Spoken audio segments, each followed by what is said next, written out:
Brothers and sisters, welcome back to the Hot House with Richie Ray, because I'm always in the Hot House. How's everybody doing tonight, this weekend? We're supposed to be getting snow tonight. Hopefully it ain't that bad out in the East Coast, but by all means, everyone be safe out there tomorrow. I have a special treat for you all tonight. I got the Beyond the Sagittal podcast coming on. I got the hosts coming on, and they're going to talk about their new podcast, and we're going to have a good conversation. But before they get on, I just want to do an intro. Um, my brother Robert York from Staten Island, New York, from GPO, Maine, former shop steward, former branch officer from Branch 99 and Branch 41 merge. He's a great carrier. He's a great union representative. Unfortunately, he has some health issues, and he almost died. He almost died, and he's going through some really serious issues right now. And this is a guy that never called out sick in his life. Okay, and he had all this sick leave, and it's gone already. It's gone. So he's looking for donations. Request for annual leave donations, U.S. Postal Service Annual Leave Sharing Program, New York 1 District. We have received a request for annual leave donations from Robert York, a carrier city, at the Staten Island main office station, Staten Island, New York. Is capsated for available postal service duties. Any New York 1 district carrier employee who's interested in donating earned annual leave may access PS Form 397D, requesting donated leave at http://blue.usps.gov/form management FORMGMT/3999.htm. I'll put this up on the description. An employee may also contact immediate supervisor, the HR Shared Services Center at 8177-477-3273, option 5, or C, a union representative to request this form. A donor may not donate leave to his or her supervisor. Mail PS Form 3970D request to donate leave when Parts 1 and 2 completed to Attention Leave Share Program, HR Shared Services Center, Compensation and Benefits, P.O. Box 970-400, Greensboro, North Carolina 27497-0400. Brothers and sisters, our brother is in trouble. He ran out of sick leave. He ran out of his annual leave. We could use some donations out there. Anyone from New York 1 that's willing to donate 8 hours a week, 2 days, 3 days, it will be greatly appreciated. His LSP number is 264B 1000562. Brothers and sisters, he could use your help. Anyone willing to help, you can email me for the copy of this flyer at hothouse with Richie Ray at gmail.com. I'll put that all in the description. Brothers and sisters, it'll be greatly appreciated. Thank you. Um, Now, by saying that, I'm going to wait for the hosts to come on. I'll have them introduce themselves, and we'll have a great conversation. All right, brothers and sisters, I'll see you on the other side.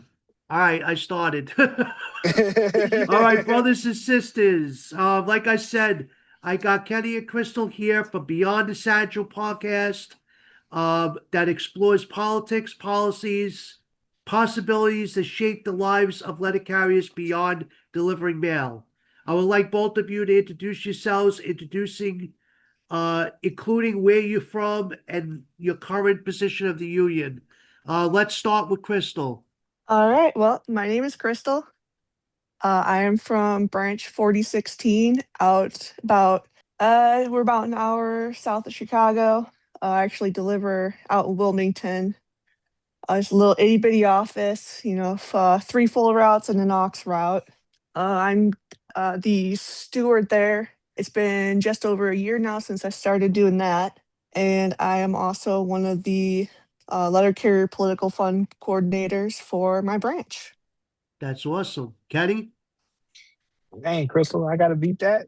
Well, Good luck. I'm a member of Branch 4016. I'm a carrier out in the Tri-City location, and unlike Crystal, I think I'm about 30 minutes from Chicago. Been carrying mail for about 4 years now. I am also a I have numerous titles. So the main one that I focus on as a union steward, and also I am the branch coordinator for the political fund as well. That's awesome. And you guys have a podcast, right? Yes, and we're both hosts of the podcast Beyond the Satchel. All right. And let's talk about that, guys. Well, what brought you guys to that? Like, what led to that? We was going back and forth for a minute, and we was trying to decide how can we get the message out there that we need help from the general public and letter carriers on both sides of the aisle to help us out in our fight. I know the general public can't help with contract negotiations, but far as like bills and stuff that we're trying to get passed in Congress, um, know deep down in my gut 100% that my customers on my route, if I go to them and say, hey, yeah, this is going on, I'm pretty sure I will bet my last dollar that they will call their congressmen and senators, hey, my letter carrier is suffering due to this and doing that. I want you to help them out. So that was the whole mindset of it. It started doing little things. We'd set up a table at our branch meetings and try and teach people about the political fund, try and encourage people to, be donating, be signing up, even one-time donations. By the time we had really hit like 3 or 4 months of doing that, pretty much everyone that came to the meetings on a regular basis, they were giving. So we kind of ran that well dry, and we figured this would be a great way to kind of get our message even further than that, and just kind of ran with it. Then, the podcast is just not about politics. Everybody don't like politics. So we try to keep it a little bit normal, if I want to say. And then sometimes we talk about politics. Sometimes we just shoot the breeze. Yeah, that latest episode definitely proved that. That was a very fun one. Well, now, it's funny that you said that. Politics is not my bread and butter, and it should be because I'm a letter carrier, but it's not something that I really have any desire of knowing. What is the importance of the PAC fund? Like, what is why is the PAC fund so important? The PAC fund is important due to the fact that we have collective bargaining rights, and that was given through us through the Wildcat strike. And then also we get attacked by the left side, the right side, and we need donations. It's a dirty game, and a lot of people don't like to play it, but it's a game we got to play because the PAC fund, we give money to those who support us, who support our cause. We put money into their campaigns to help them win these elections and hope that they fight for our rights that we were asking for, such as the Protect Our Letter Carrier Act. That bill's been in there, and that's something that needs to be passed through Congress.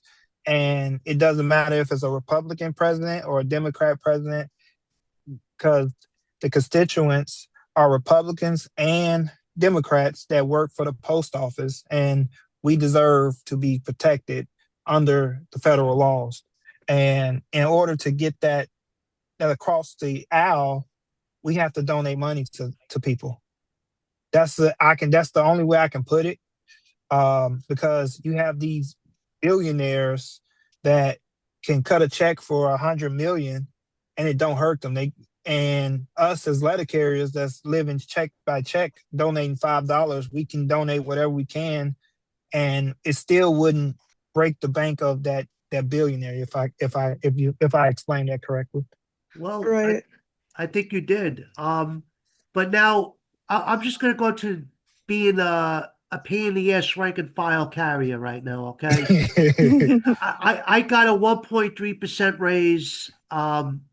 You want a donation for $5. My health insurance went up. I got no raise. I'm living paycheck to paycheck. Why do I need to give to the PAC fund? Like what it benefits me from giving up my hard-earned cash to the PAC fund? I would say to you, or Crystal, you want to handle this one, or you want me to handle this one? Oh, did you need a second to think about that one, Ken? I got it. I got it. So I would say to you, brother, hey, brother Richard. So, how long you been here? And you would tell me, how long have you been here? 25 years. 25 years. How many years of non-career time you have? Probably two. 2. So 2 Yeah. years. So you're trying to retire. You want to retire right now, right? I would, yeah, I would, but I can't Yeah. afford So, to. so how would you like if we have the retirement act that's out there as well that we're trying to get passed through Congress, and we can't do it without your help. If I understand you going paycheck to paycheck, I understand that life is hard. It's hard for me. I have 5 kids. Do you have kids?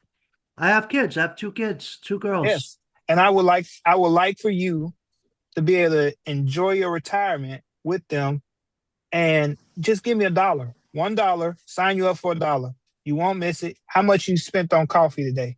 I spend nothing. You didn't spend nothing on I didn't coffee? spend nothing. I can't even afford food.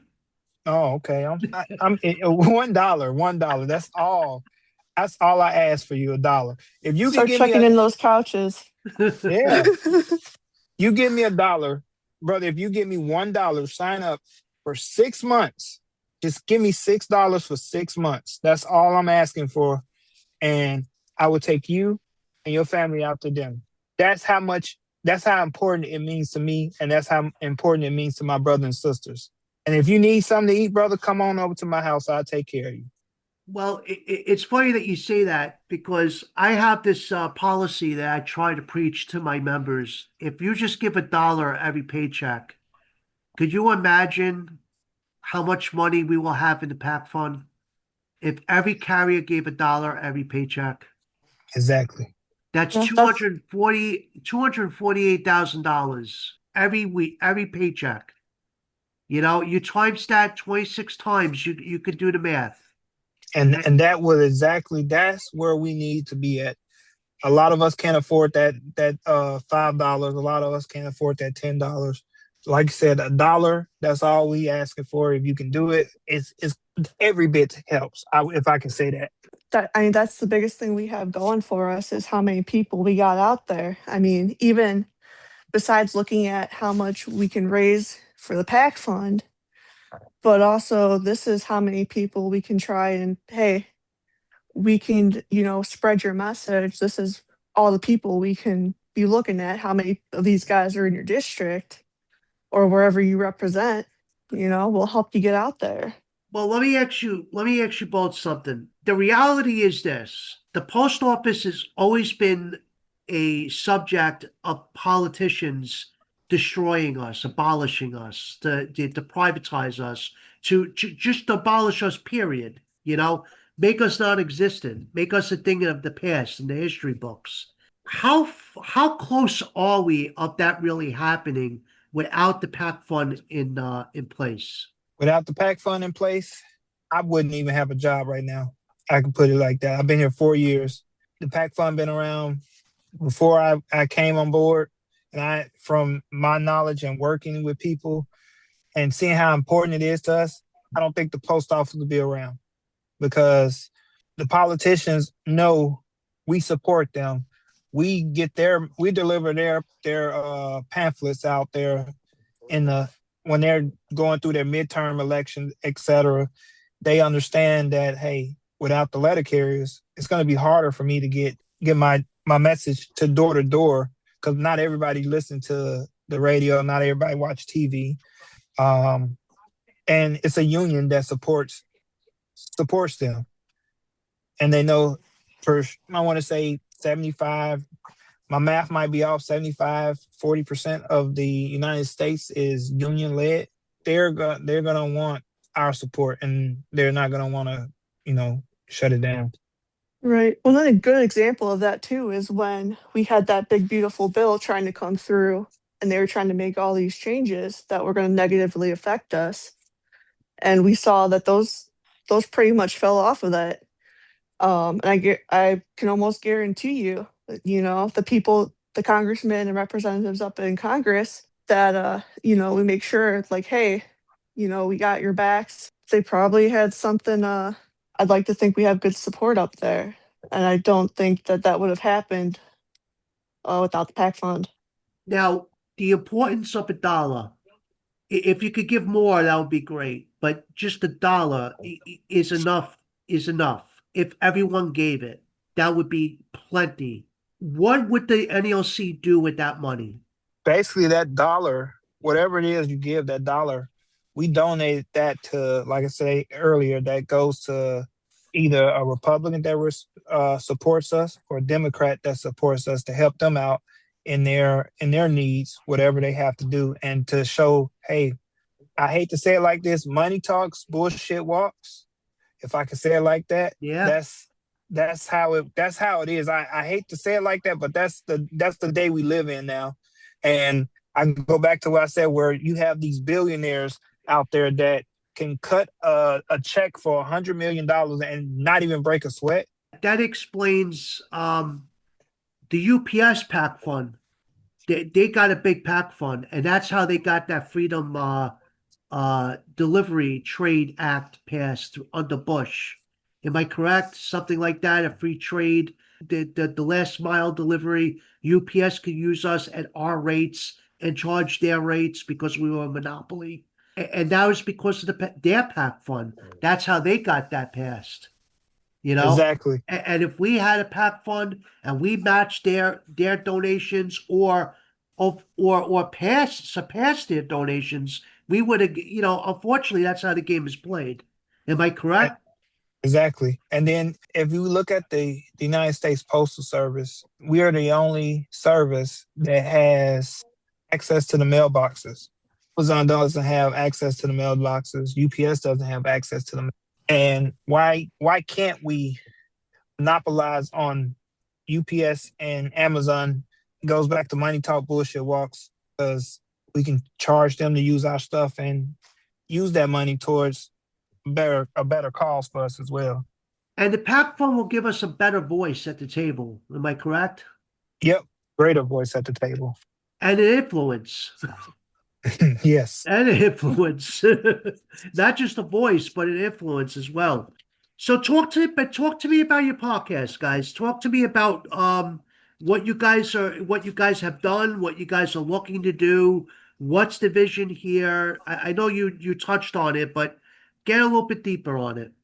Our biggest goal when we were first talking about what we were going to make of this, it was going to be basically, digging into, what kind of bills we have up in Congress right now that are going to affect us and get that message further out than even just our branch, but anybody that's willing to listen, really. And another part of that was also making it enjoyable, because like you said earlier, not everyone is going to be looking at, oh boy, politics. I'm so in for this.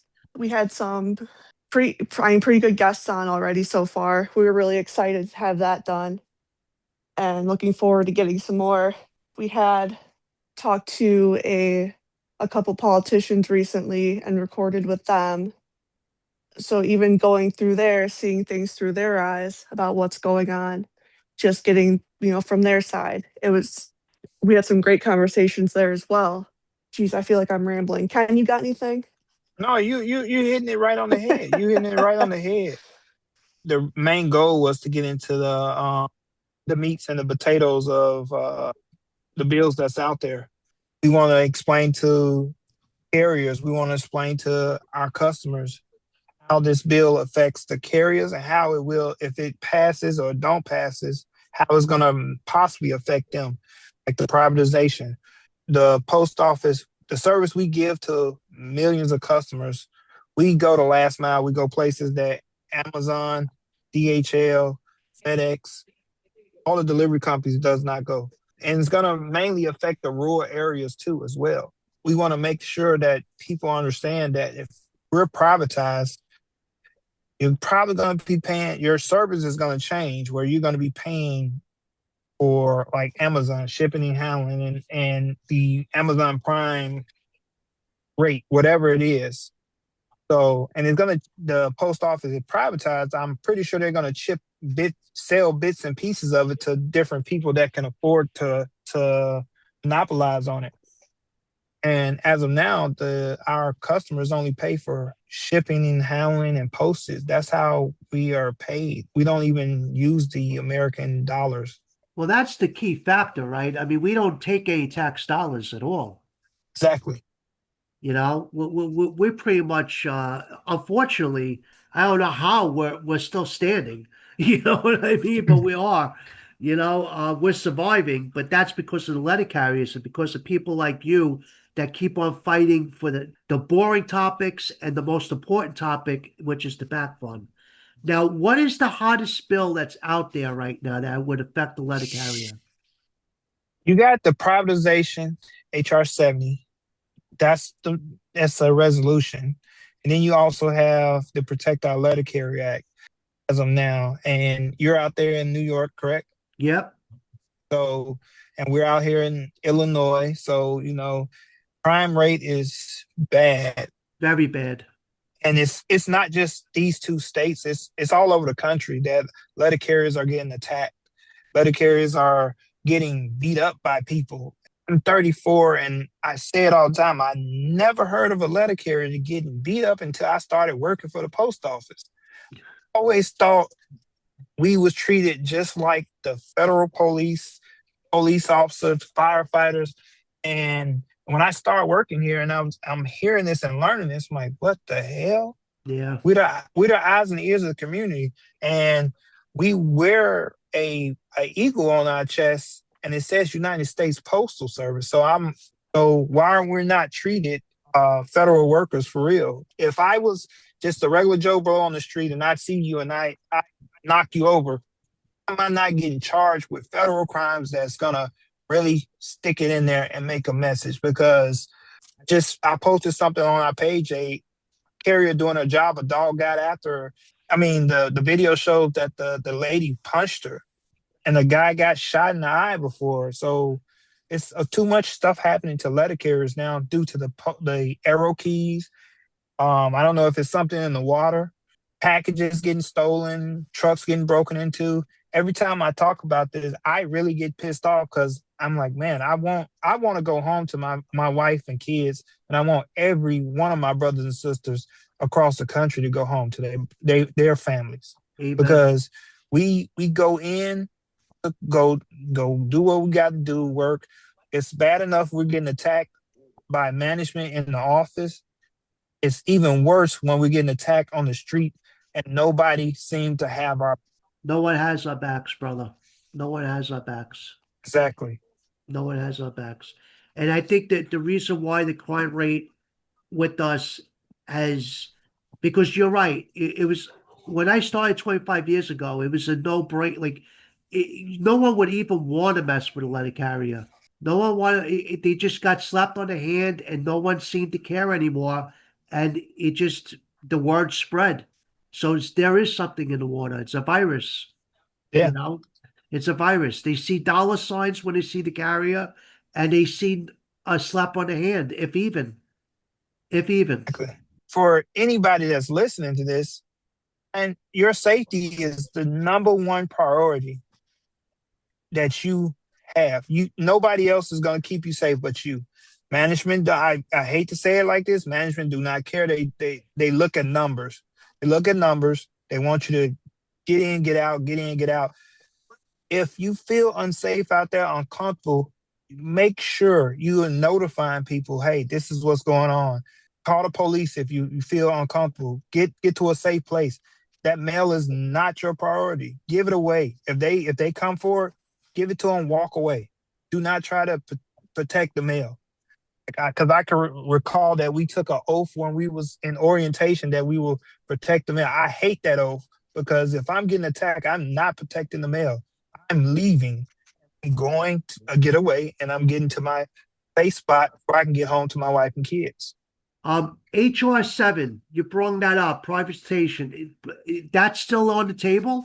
It's something that we shouldn't take lightly because when Doge and all that was going on, where they was doing all this cutting, they was trying to figure out a way to save money and stuff like that, and trying to make it seem like the post office was taking taxpayers' dollars out of that when Doge was going around. That's a bill that we all should be worried about because, as I stated earlier, if we privatize, our customers are going to suffer. We're going to suffer. A lot of these private companies, they don't like unions. They don't like unions because we're going to fight, and we're going to fight for our contract. We're going to fight for the rights. And that's one thing. If we're privatized, I feel that, hey, the first thing they're gonna try to do is get rid of us out of there. They're gonna try to cut us out.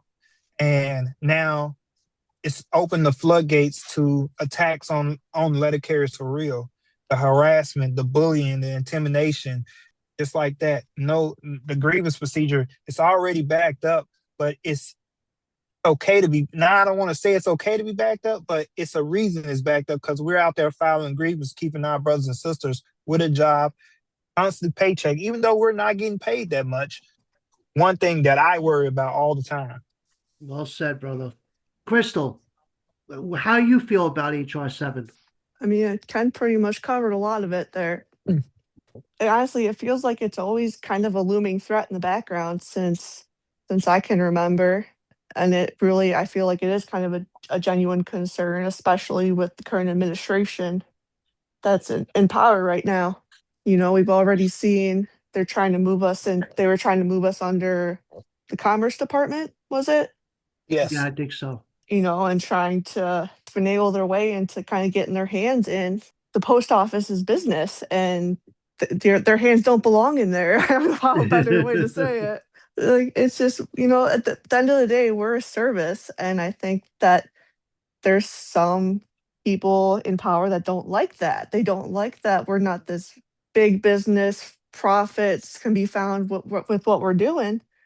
And we're just sitting here as a service. We're not really reaching the full potential. I shouldn't say full potential to make money, but you know, that's not the goal. That's not supposed to be the goal. We are the United States Postal Service.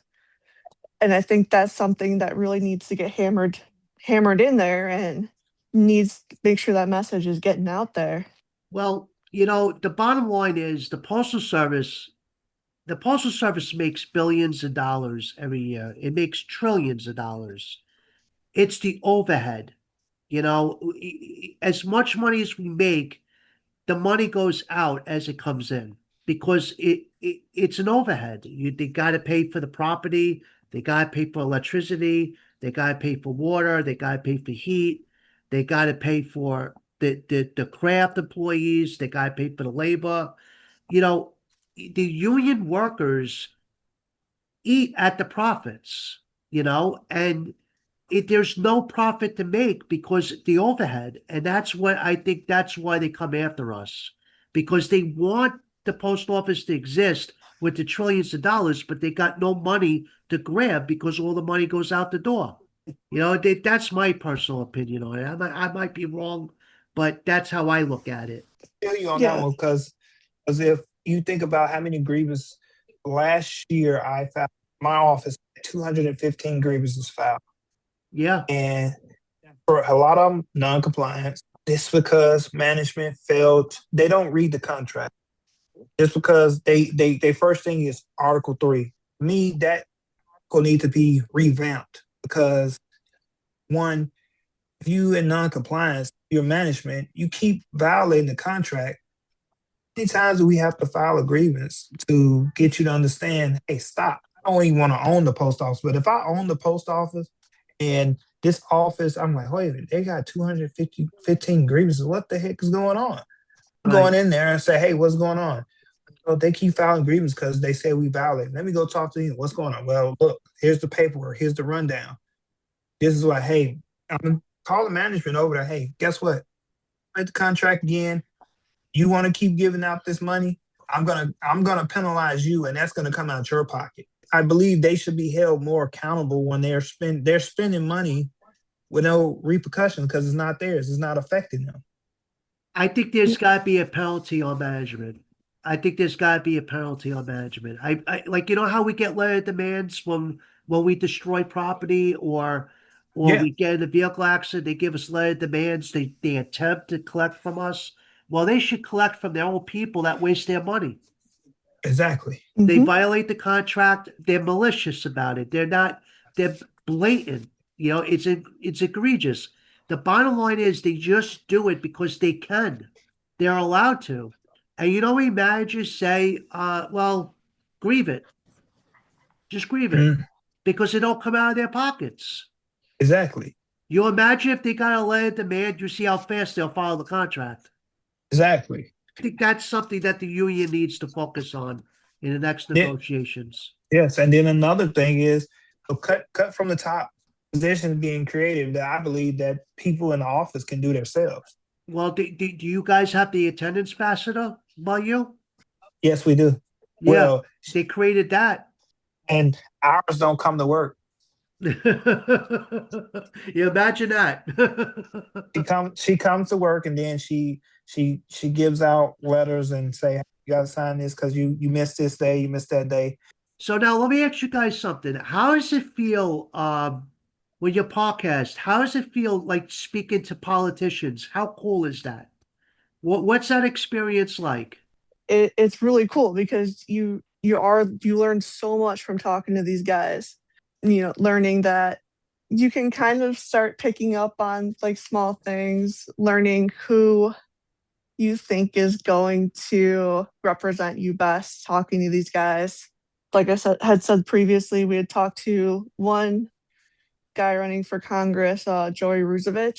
We had a great conversation, and it's good to see too that they're real people, and you can see, okay, this, you can just have that conversation with them. That's not really something you think about when you see them kind of put on this pedestal almost. Right.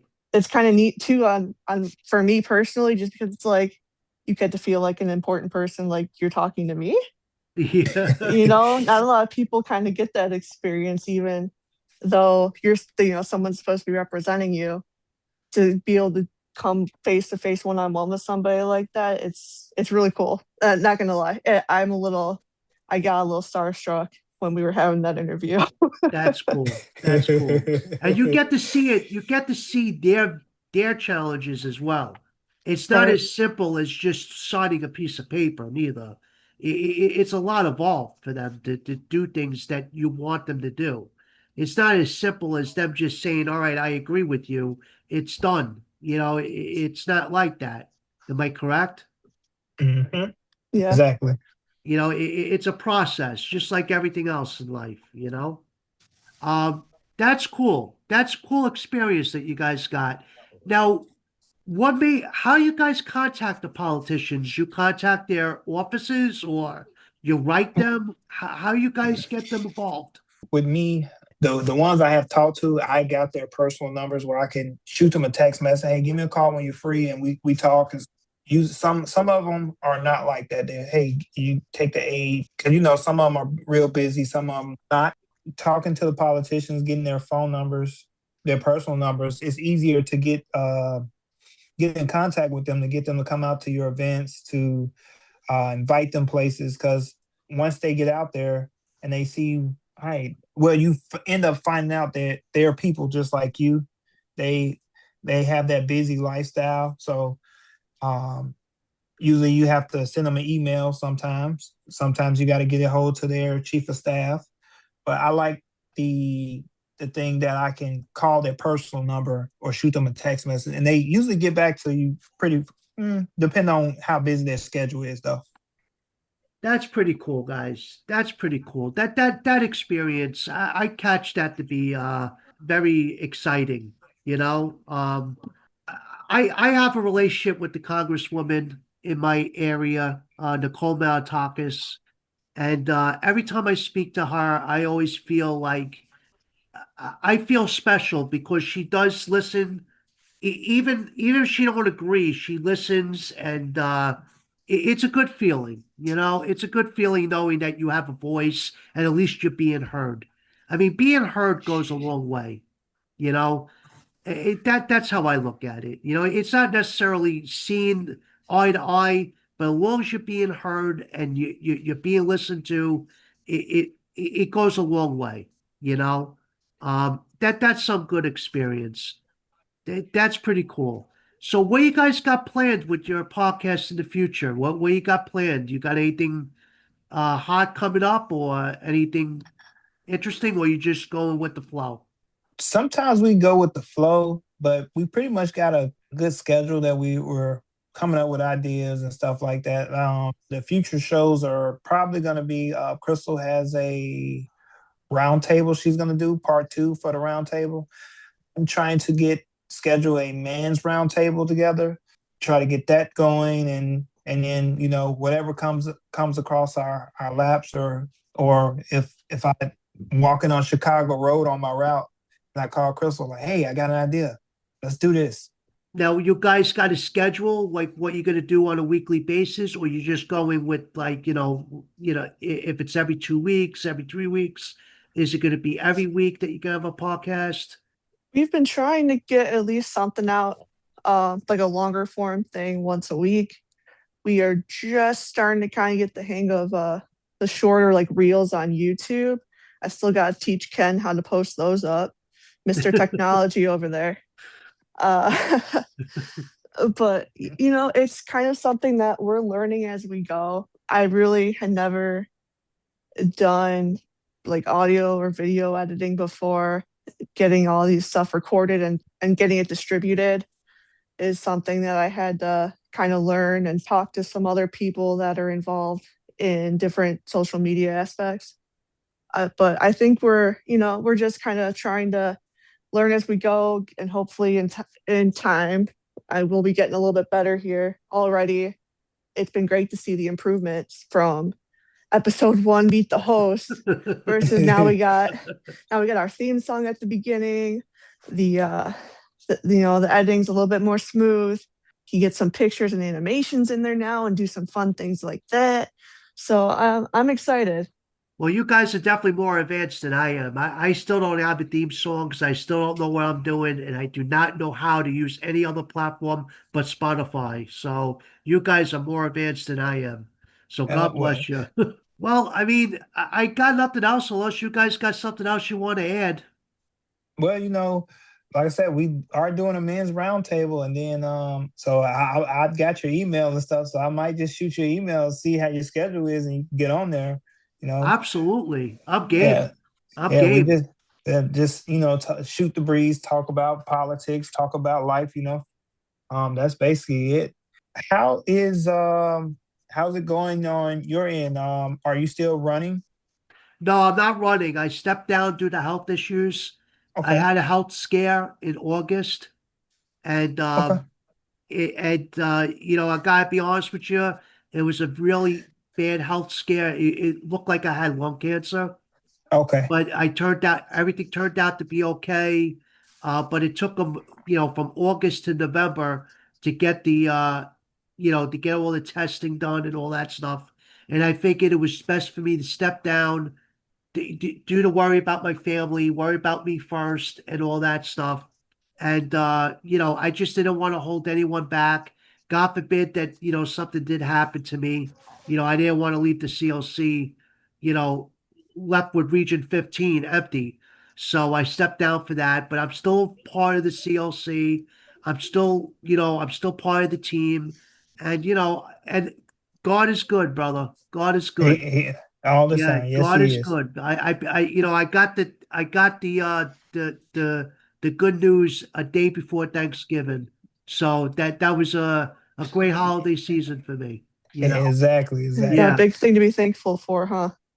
yeah, yeah. It's definitely something to be thankful for.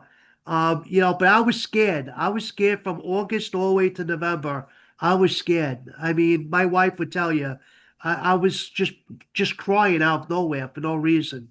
I was an ex-smoker. I smoked for many years and I quit for 5 years, but it was no like, it was no there was a possibility I could have lung cancer. You know what I mean? And thank God that everything turned out to be okay.